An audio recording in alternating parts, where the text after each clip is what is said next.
Students, welcome to our YouTube family sigma educator.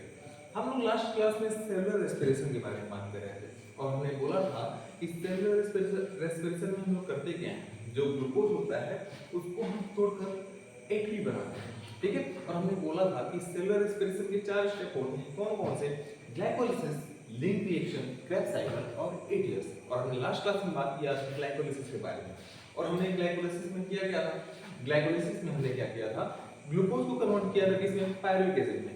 और हमने बोला था कि ग्लूकोज में को जब हम पायरुविक एसिड में कन्वर्ट करते हैं तो 2 एटीपी और 2 NADH2 बनते हैं। और उसमें हमने बोला था कि ग्लाइकोलाइसिस में जो 4 एटीपी बनते हैं वो SLP से बनते हैं, सबस्ट्रेट लेवल फॉस्फोराइलेशन से बनते हैं। और जो 2 एटीपी होते हैं उसका यूज होता है, मतलब हमने टोटल गेन जो एटीपी का था 2 एटीपी का गेन हुआ था और 2 NADH2 बने थे। ये हुआ था ग्लाइकोलाइसिस में। ठीक है, और आज हम लोग पढ़ेंगे लिंक रिएक्शन। ठीक है, लिंक रिएक्शन के बारे में पढ़ते हैं। तो लिंक रिएक्शन में होता क्या है? जैसे लिंक रिएक्शन में बात चलता है कि क्रेब्स साइकिल चलता है। ठीक है, ग्लाइकोलाइसिस में हमने क्या किया था? ग्लूकोज को किसमें कन्वर्ट किया था? पायरुविक एसिड में कन्वर्ट किया था। ठीक है, अब पायरुविक एसिड को लिंक रिएक्शन में कन्वर्ट करता है किसमें? एसिटाइल कोएंजाइम A में कन्वर्ट करता है। ठीक है, क्योंकि जो क्रेब्स साइकिल होता है उसका जो सबस्ट्रेट होता है वो एसिटाइल कोएंजाइम A होता है। ठीक है, और एक तरह से हम कह सकते हैं कि जैसे जो लिंक रिएक्शन होता है वो क्रेब्स साइकिल और ग्लाइकोलाइसिस और क्रेब्स साइकिल को लिंक करने का काम करता है, इसलिए हम उसे लिंक रिएक्शन नाम देते हैं। ठीक है, बात करते हैं लिंक रिएक्शन की। तो लिंक रिएक्शन में क्या होता है? जो पायरुविक हमने ग्लाइकोलाइसिस में क्या क्या किया था? ग्लूकोज को किस में कन्वर्ट किया था? पायरुविक एसिड में। ठीक है, pyruvic acid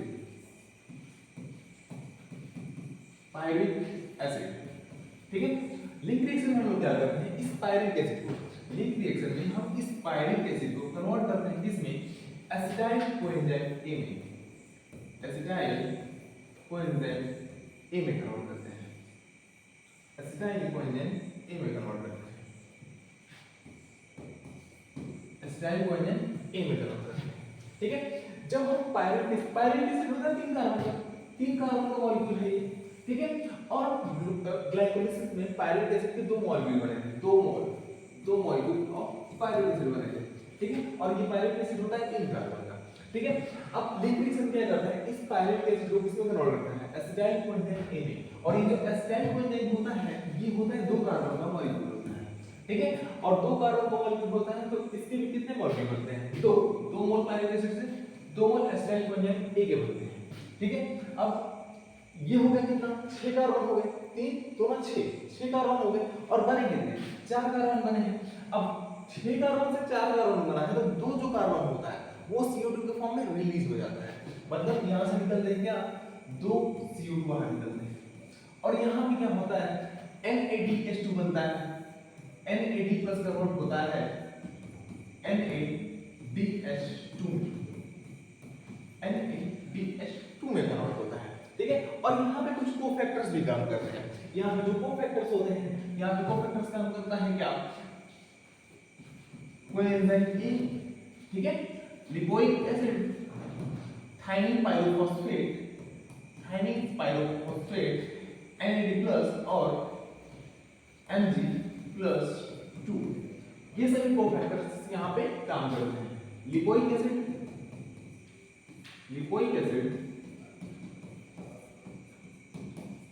thiamine pyrophosphate, thiamine pyrophosphate,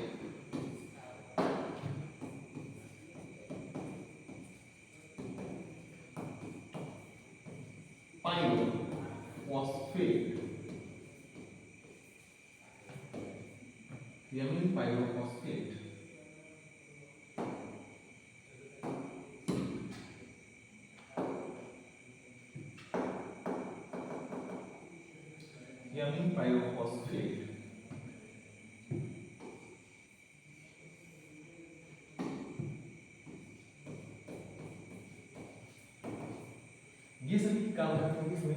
link reaction में, कोफैक्टर्स के फॉर्म में। ठीक है, अब लिंक रिएक्शन के बाद क्या चलता है? क्रेब्स साइकिल चलता है। अब क्रेब्स साइकिल में जो सबस्ट्रेट होता है वो क्या होता है? एसिटाइल कोएंजाइम होता है। ठीक है, ये अपना रहा क्या? Link reaction. इसके बाद क्या चलेगा? Krebs cycle. तो हम लोग बात करते हैं अब क्या? क्रेब्स साइकिल के बारे में। ठीक है, अब बात करते हैं लिंक रिएक्शन को। हम लिंक रिएक्शन नाम क्यों देते हैं? लिंक रिएक्शन को लिंक रिएक्शन नाम हम इसलिए देते हैं क्योंकि लिंक ये क्या करता है, ये जो पायरिक क्रेब्स साइकिल का क्या है सबस्ट्रेट, क्रेब्स साइकिल का सबस्ट्रेट एसिटाइल कोएंजाइम ए है, ठीक है। अब क्रेब्स साइकिल का सबस्ट्रेट एसिटाइल कोएंजाइम ए है, तो इस ये जो ग्लाइकोलाइसिस में बना था पायरिक एसिड, अब इसको एसिटाइल कोएंजाइम ए में तो कन्वर्ट करना पड़ेगा ना, तभी तो क्रेब्स साइकिल चलेगा। एक तरह से क्या कर रहा है, ये लिंक रिएक्शन क्या कर रहा है, इस पायरिक एसिड को किसमें कन्वर्ट कर रहा है, एसिटाइल कोएंजाइम ए में, और यह acetyl coenzyme A Krebs cycle का क्या सबस्ट्रेट है। तो एक तरह से ये जो रिएक्शन है ये क्रेब्स साइकिल और ग्लाइकोलाइसिस को लिंक करने का काम कर रहा है, इसलिए हम इसे लिंक रिएक्शन नाम देते हैं, ठीक है। अब इसके बाद हम लोग क्या स्टार्ट करते हैं, पायरिक एसिड सॉरी इसके बाद हम लोग स्टार्ट करते हैं क्रेब्स साइकिल, क्रेब्स साइकिल के बारे में पढ़ते हैं, ठीक है। अब क्रेब्स साइकिल के बारे में बात करते हैं, क्रेब्स साइकिल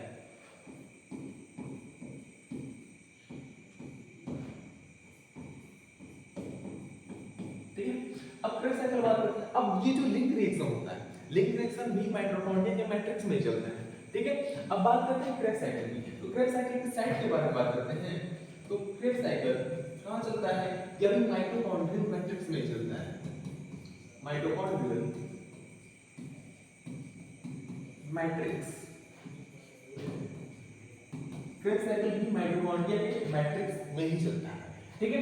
और हम क्रेब्स साइकिल को अलग अलग नाम भी देते हैं, क्या, जैसे हम क्रेब्स साइकिल को TCA cycle, try carboxylic acid cycle या सिट्रिक एसिड साइकिल भी नाम देते हैं, सिट्रिक एसिड साइकिल भी नाम देते हैं, क्यों, अब हम क्रेब्स साइकिल को ट्राई कार्बोक्सिलिक एसिड साइकिल या सिट्रिक एसिड साइकिल नाम क्यों देते हैं, क्योंकि क्रेब्स साइकिल का जो फर्स्ट स्टेबल प्रोडक्ट होता है, क्रेब्स साइकिल का जो फर्स्ट स्टेबल प्रोडक्ट होता है, फर्स्ट स्टेबल प्रोडक्ट ये होता है क्या, citric acid, first stable product होता है सिट्रिक एसिड, सिट्रिक एसिड, और ये जो सिट्रिक एसिड होता है, ठीक है। अब ये सिट्रिक एसिड में 3 कार्बोक्सिलिक ग्रुप होते हैं, इसलिए हम इसे ट्राई कार्बोक्सिलिक एसिड साइकिल भी नाम देते हैं, ठीक है। अब बात करते हैं क्रेब्स साइकिल की, साइकिल के बारे में बात करते हैं, तो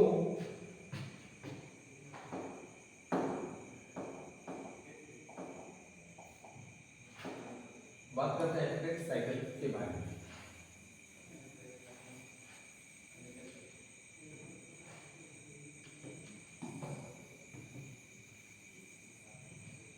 क्रेब्स साइकिल में होता क्या है, अब इसकी बात कर लेते हैं।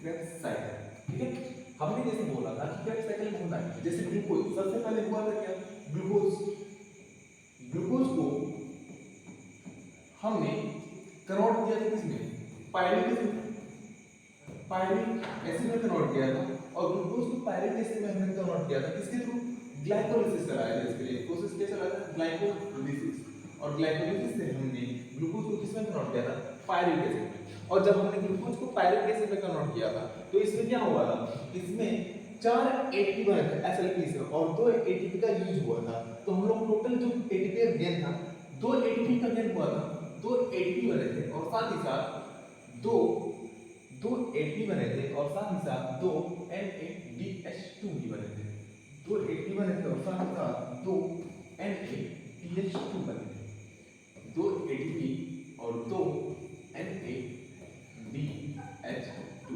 ठीक है। अब इस पायरिक एसिड को एसिटाइल कोएंजाइम ए में कन्वर्ट करने का काम किसने किया था, इस पायरिक एसिड को एसिटाइल कोएंजाइम ए में कन्वर्ट करने का काम किसने किया था, लिंक रिएक्शन, लिंक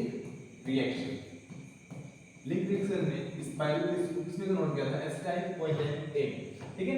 अब ये जब लिंक रिएक्शन में क्या हुआ था, लिंक रिएक्शन में बने थे क्या, 2 NADH2, 2 NADH2, ठीक है।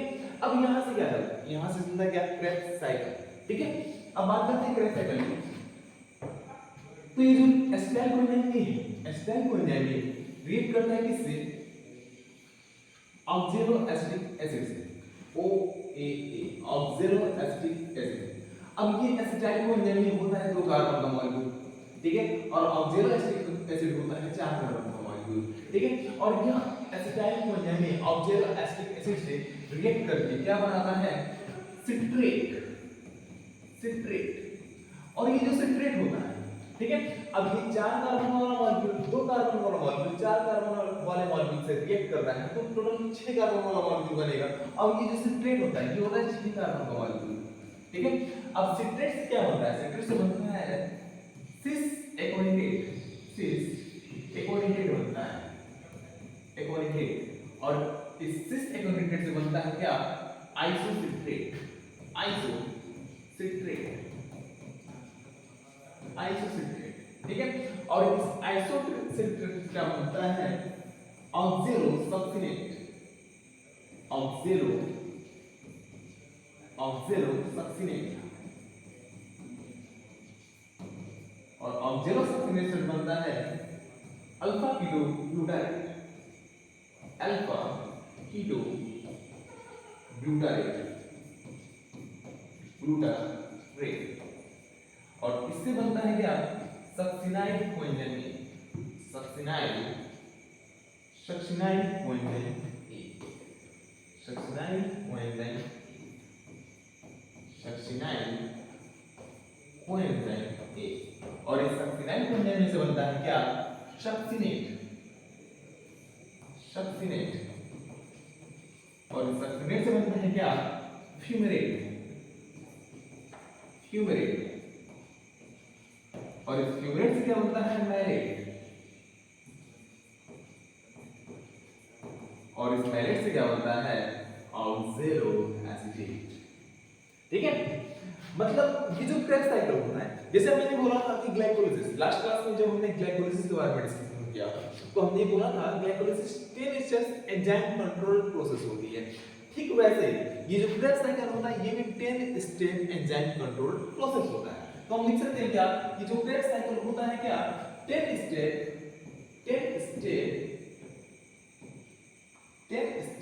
Enzyme control process. Krebs cycle क्या होता है, 10 step enzyme control process, enzyme control process, enzyme control process, ठीक है। अब देख लेते हैं ये कितने स्टेप का है, उसकी बात कर लेते हैं। तो ये हो गया पहला स्टेप, ये दूसरा, second step, third step, fourth step, fifth, sixth, seventh, eight, nine and 10 step. Total 10 step enzyme control process है, ठीक है। अब क्रेब्स साइकिल में NADH2 बनते हैं, FADH2 बनते हैं और ATP बनता है। तो किस स्टेप में NADH2 बनता है, किस स्टेप में FADH2 बनता है और किस स्टेप में ATP बनता है, इसके बारे में हम लोग बात कर लेते हैं, ठीक है। तो 4, 6 और 10 जो स्टेप है, 4, 6 और 10 यहाँ पे बनते हैं क्या, NADH2। मतलब ये जो 4, 6 और 10 स्टेप है, इस स्टेप में क्या बनते हैं, NADH2, NADH2। और जो 8 स्टेप है, 8 स्टेप, इसमें क्या बनता है, FADH2, FADH2 ये बनता है, ठीक है। तो हम लोग बात कर रहे थे क्या पहले NADH2 और FADH2, ठीक है। तो फोर्थ स्टेप में क्या होता है, NADH2 मतलब NAD प्लस किसमें कन्वर्ट होता है, NAD प्लस कन्वर्ट होता है किसमें, NADH2 में कन्वर्ट होता है, ठीक है, NADH2 में कन्वर्ट होता है। और सिक्स्थ स्टेप में भी क्या होता है, NAD प्लस इसमें कन्वर्ट होता है, NAD प्लस कन्वर्ट होता है किसमें, NADH2, ठीक है। और 10th स्टेप में भी क्या होता है, NAD प्लस कन्वर्ट होता है किसमें, NADH2, NAD प्लस कन्वर्ट होता है किसमें, NADH2 में।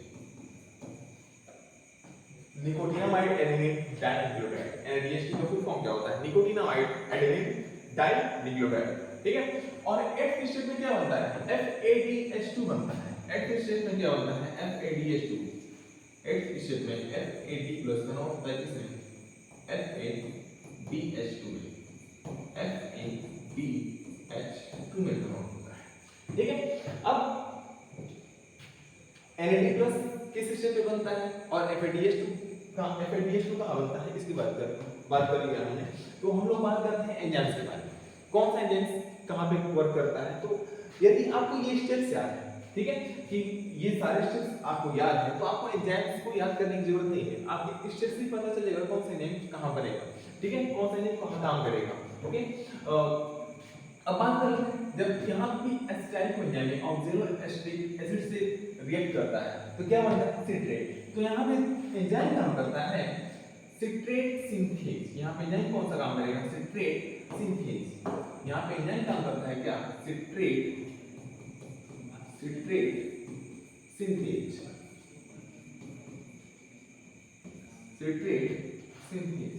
ठीक है। अब जब सिट्रेट से सिस एकोनिडेट बनता है, जब सिट्रेट से सिस, एक तरह से ये जो सिस एकोनिडेट है ना, ये सिस एकोनिडेट एक तरह का इंटरमीडिएट है, ठीक है। मतलब यहाँ पे जो एंजाइम काम करेगा वहां पे भी वही एंजाइम काम करेगा, क्योंकि ये बीच का इंटरमीडिएट है, मध्यवर्ती है, ये बीच वाला है, और ये मेन प्रोडक्ट तो यहाँ आइसोसिट्रेट है, ठीक है। तो एंजाइम जो काम करते हैं सेम टू सेम एंजाइम काम करेंगे। यहाँ पे एंजाइम काम करता है कौन, एकोनिडेज,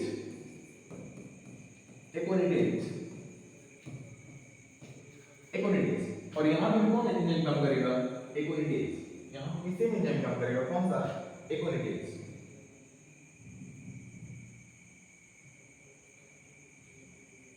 यहाँ पे भी सेम एंजाइम काम करेगा, कौन सा, एकोनिडेज।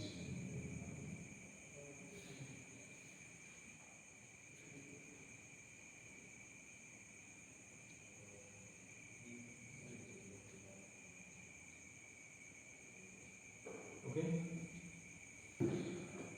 यहाँ पे कौन सा एंजाइम काम करेगा, एकोनिडेज।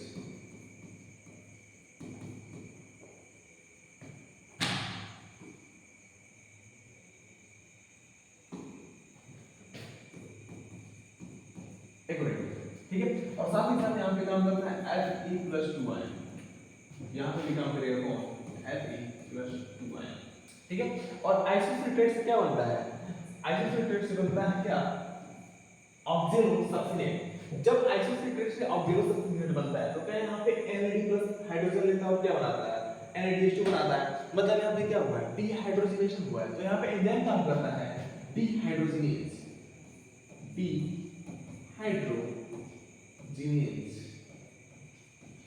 डीहाइड्रोजिनेज काम कर रहा है, ठीक है। अब जब ऑक्सैलो सब्सटिनेट, ठीक है, अब तक की जितने भी मॉलिक्यूल, ठीक है, ये जितने भी मॉलिक्यूल बने हैं ये सब, ये है 6 कार्बन के, ये भी है 6 कार्बन का मॉलिक्यूल, ये भी 6 कार्बन का मॉलिक्यूल, ऑक्सैलो सब्सटिनेट भी 6 कार्बन का मॉलिक्यूल है। और लेकिन जो अल्फा कीटोग्लूटारेट होता है ये होता है 5 कार्बन का मॉलिक्यूल, और सक्सिनाइल बेंजीन में भी होता है 4 कार्बन का मॉलिक्यूल होता है। ये भी 4 कार्बन का होता है, ये भी 4 कार्बन का, और मैरेट भी 4 कार्बन का मॉलिक्यूल है, ठीक है। मैरेट भी क्या है, 4 कार्बन का मॉलिक्यूल है। अब जब ऑक्सैलो सब्सटिनेट से क्या बना है, अल्फा कीटोग्लूटारेट, ठीक है। जब ऑक्सैलो सब्सटिनेट से अल्फा कीटोग्लूटारेट बनता है तो क्या ये 6 कार्बन का मॉलिक्यूल है और ये है 5 कार्बन का मॉलिक्यूल। मतलब एक कार्बन कम हुआ है, और ये जो एक कार्बन कम हुआ है यह CO2 के फॉर्म में बाहर निकल रहा है, CO2 के फॉर्म में बनता है, CO2 एक निकला, रिलीज हुआ, ठीक है, CO2 बना, ठीक है। अब एक CO2 निकला, मतलब यहाँ पे क्या हुआ, डीकार्बोक्सिलेशन हुआ, ठीक है। जब डीकार्बोक्सिलेशन हुआ तो यहाँ पे एंजाइम काम करता है क्या, decarboxylase,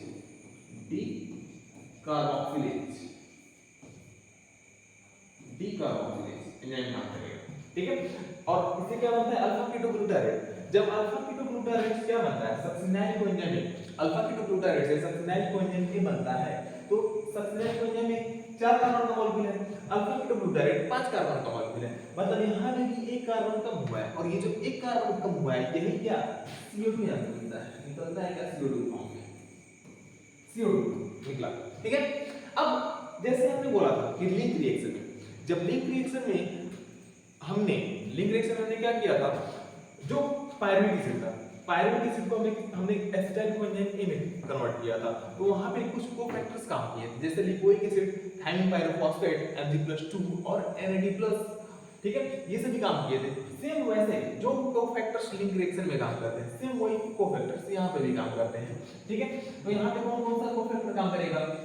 lipoic acid, thiamine pyrophosphate, NAD+, coenzyme A और NAD+। ये सारे के सारे कोफैक्टर्स यहाँ पे भी काम करते हैं, सेम जैसे लिंक रिएक्शन में काम करते हैं। ठीक है, अब यहाँ पे देखिए, जब एसिटाइल कोएंजाइम सिट्रेट बनता है तो यहाँ से कोएंजाइम A रिलीज हो जाता है, कोएंजाइम A रिलीज हो जाता है। ठीक है, अब देखिए जो कोएंजाइम यहाँ पे रिलीज हुआ, यहाँ पे क्या होता है, यहाँ पे जब कोएंजाइम A काम किया है तो यहाँ पे सक्सिनिक एसिड क्या होता है, कोएंजाइम A, और क्या बनाता है, सक्सिनाइल कोएंजाइम A बनाता है। ठीक है, अब जब सक्सिनाइल कोएंजाइम क्या बना, सक्सिनेट बना। जब सक्सिनाइल कोएंजाइम से सक्सिनेट बनता है तो यहाँ से कोएंजाइम निकल जाता है, कोएंजाइम बाहर निकला। ठीक है, अब यहाँ पे एंजाइम कौन सा काम करता है, यहाँ पे एंजाइम काम करता है थायोकाइनेज। यहाँ पे कौन सा एंजाइम काम करता है, यहाँ का जो एंजाइम होगा कि यहाँ पे NAD+ के साथ हाइड्रोजन निकला है, मतलब डीहाइड्रोजिनेशन हुआ है, तो यहाँ पे एंजाइम काम करता है डीहाइड्रोजिनेज। यदि हम इसका पूरा नाम रखना चाहें तो इसका क्या हो जाएगा, alpha ketoglutarate, alpha ketoglutarate dehydrogenase, dehydrogenase complex, dehydrogenase complex, alpha ketoglutarate dehydrogenase complex, ये एंजाइम्स का कॉम्प्लेक्स होता है। ये सारे एंजाइम्स यहाँ पे काम करते हैं। ठीक है, अब सक्सिनाइल कोएंजाइम इससे क्या बना, सक्सिनेट, और इससे क्या निकलता है, कोएंजाइम में बाहर निकला क्या बना, सक्सिनेट, और इस स्टेप पे बनता है क्या, इस स्टेप पे बनता है, इस स्टेप पे बनता है ADP। ठीक है, कुछ सेल्स में क्या होता है, डायरेक्ट ADP बन जाता है, और कुछ सेल्स में यहाँ पे GDP, ग्वानिन डाइफॉस्फेट से क्या होता है, ग्वानोसिन डाइफॉस्फेट से बनता है ग्वानोसिन ट्राइफॉस्फेट। ठीक है, अब जैसे ही ग्वानोसिन ट्राइफॉस्फेट में कन्वर्ट होता है तो इससे क्या होता है, इससे ये एक दूसरे में एक्सचेंज होते रहते हैं, और इससे जो फॉस्फेट निकलता है ये ADP के साथ जुड़ करके बनाता है क्या, ADP के साथ जो फॉस्फेट जुड़ा है क्या बनाया, ADP। कुछ सेल्स में डायरेक्ट ADP बन जाता है, लेकिन कुछ सेल्स में GDP बनने के बाद क्या होता है, ADP, क्योंकि वहां पे एनर्जी की रिक्वायरमेंट होती है, इसलिए जो इंटरमीडिएट GDP बनता है उसके बाद क्या बनता है, ADP बनता है। ठीक है, अब इस सक्सिनेट से क्या बना, फ्यूमरेट। जब सक्सिनेट से फ्यूमरेट बनता है तो क्या, यहाँ पे भी हाइड्रोजन निकला है। ठीक है, अब FAD+ किसमें कन्वर्ट हुआ है, FADH2 में, मतलब यहाँ पे हाइड्रोजनेशन हुआ है। ठीक है, मतलब डीहाइड्रोजनेशन हुआ है, हाइड्रोजन निकला है, तो यहाँ पे एंजाइम नाम पर कौन काम करेगा, डीहाइड्रोजनेज। यदि हम इसका पूरा नाम रखना चाहें तो कौन सा, सक्सिनेट डीहाइड्रोजनेज। ठीक है, यहाँ पे एंजाइम कौन काम करेगा, succinate dehydrogenase, succinate dehydrogenase, dehydrogenase enzyme यहाँ पे वर्क करेगा। और क्रेब्स साइकिल के जितने भी एंजाइम मैंने बताया, ठीक है, जितने भी क्रेब्स साइकिल के एंजाइम होते हैं सारे के सारे माइटोकॉन्ड्रियल मैट्रिक्स में होते हैं, लेकिन ये जो एंजाइम है सक्सिनेट डीहाइड्रोजनेज, ये एंजाइम माइटोकॉन्ड्रिया के इनर मेम्ब्रेन में होता है। इसके अलावा जितने भी एंजाइम्स हैं क्रेब्स साइकिल में, ये सारे के सारे माइटोकॉन्ड्रिया के मैट्रिक्स में होते हैं। अब ये जो सक्सिनेट डीहाइड्रोजनेज है ये माइटोकॉन्ड्रिया के इनर मेम्ब्रेन में होता है, इसलिए हम सक्सिनेट डीहाइड्रोजनेज को माइटोकॉन्ड्रिया का मार्कर एंजाइम भी कहते हैं, क्योंकि यही एंजाइम माइटोकॉन्ड्रिया के इनर मेम्ब्रेन में मिलता है, इसलिए मार्कर एंजाइम बोला जाता है माइटोकॉन्ड्रिया का सक्सिनेट डीहाइड्रोजनेज को। ठीक है, अब यहाँ से क्या बनता है, फ्यूमरेट से क्या बनता है, मैलेट। ठीक है, जब यहाँ से फ्यूमरेट से मैलेट बनता है तो यहाँ पे एंजाइम वर्क करता है फ्यूमरेज। ठीक है, अब मैलेट से क्या बना, ऑक्सैलो एसिटिक एसिड। जब मैलेट से ऑक्सैलो एसिटिक एसिड बनता है तो NAD+ किसमें कन्वर्ट होता है, NADH2 में। अब मतलब यहाँ पे क्या है, डीहाइड्रोजनेशन हुआ है, तो यहाँ पे एंजाइम वर्क करता है mallet dehydrogenase, mallet dehydrogenase,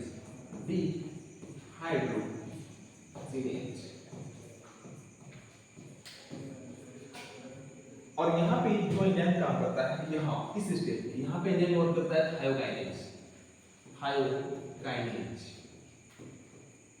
thiokinase enzyme यहाँ पे वर्क करता है। ठीक है, और यहाँ पे आयन वर्क करता है Mg+। अब देखिए हमने क्रेब्स साइकिल में बोला क्या क्रेब्स साइकिल में जो सारे के सारे जो एंजाइम्स होते हैं वो माइटोकॉन्ड्रियल मैट्रिक्स में होते हैं, क्योंकि क्रेब्स साइकिल माइटोकॉन्ड्रिया के मैट्रिक्स में चलता है। ठीक है, क्रेब्स साइकिल की साइड कहां है? माइटोकॉन्ड्रियल मैट्रिक्स में। और क्रेब्स साइकिल का जो एक एंजाइम होता है सक्सिनेट डिहाइड्रोजिनेज, ये माइटोकॉन्ड्रिया के इनर मेम्ब्रेन में होता है। मतलब इससे क्वेश्चन क्या बनेगा कि क्रेब्स साइकिल का कौन सा एंजाइम माइटोकॉन्ड्रिया के इनर मेम्ब्रेन में होता है? तो क्रेब्स साइकिल का जो सक्सिनेट डिहाइड्रोजिनेज होता है ये माइटोकॉन्ड्रिया के इनर मेम्ब्रेन में होता है। और एक क्वेश्चन इससे क्या हो सकता है कि क्रेब्स साइकिल में कौन सा ऐसा मॉलिक्यूल है या फिर कौन सा ऐसा कंपाउंड है जो 5 कार्बन का होता है? तो अल्फा कीटोग्लूटारेट। ठीक है, यही केवल एक ही कंपाउंड होता है जो 5 कार्बन का होता है जो क्रेब्स साइकिल में बनता है। कौन सा? Alpha ketoglutarate.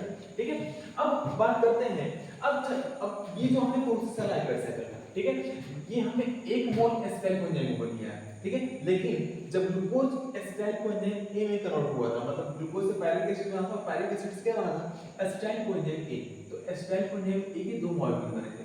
मतलब ये जितने भी ये प्रोसेस NADH2 बने, मैंने एक मॉलिक्यूल को लेकर दिखाया है, लेकिन क्या एसिटाइल कोएंजाइम के तो 2 मॉलिक्यूल बने थे ना, तो यहाँ पे जो NADH2 होगा सारे के सारे 2 बनेंगे। ठीक है, मतलब यहाँ पे भी 2 NADH2 बनेगा, यहाँ पे भी 2 NADH2 बनेगा, और यहाँ पे भी 2 NADH2 बनेगा, और यहाँ पे 2 FADH2 बनेगा, और यहाँ पे भी 2 ADP बनेगा। ठीक है, तो हम लोग क्या बोल सकते हैं कि क्रेब्स साइकिल में कितने NADH2 बनते हैं? क्रेब्स साइकिल में 2 2 4 और 2 6 NADH2 बनते हैं, 6 NADH2 बनते हैं, और 2 FADH2 बनते हैं, और 2 ATP बनते हैं, 2 ATP या GDP। ठीक है, क्रेब्स साइकिल में क्या बनते हैं? 6 NADH2, 2 FADH2, 2 ATP या GDP बनते हैं। ठीक है, अब बात करते हैं क्या कि क्रेब्स साइकिल में कितने, यदि क्वेश्चन आया क्रेब्स साइकिल में कितने NADH2 बनते हैं, तो 6 NADH2, 2 ATP या GDP और 2 FADH2। Nicotinamide adenine dinucleotide, flavin adenine dinucleotide. Okay, यदि आपसे क्वेश्चन क्या बनेगा क्रेब्स साइकिल से कि क्रेब्स साइकिल में कौन सा ऐसा कंपाउंड है जो 5 कार्बन का है? कौन सा? Alpha ketoglutarate. क्रेब्स साइकिल में कौन सा एंजाइम माइटोकॉन्ड्रिया के इनर मेम्ब्रेन में मिलता है? कौन सा? Succinate dehydrogenase.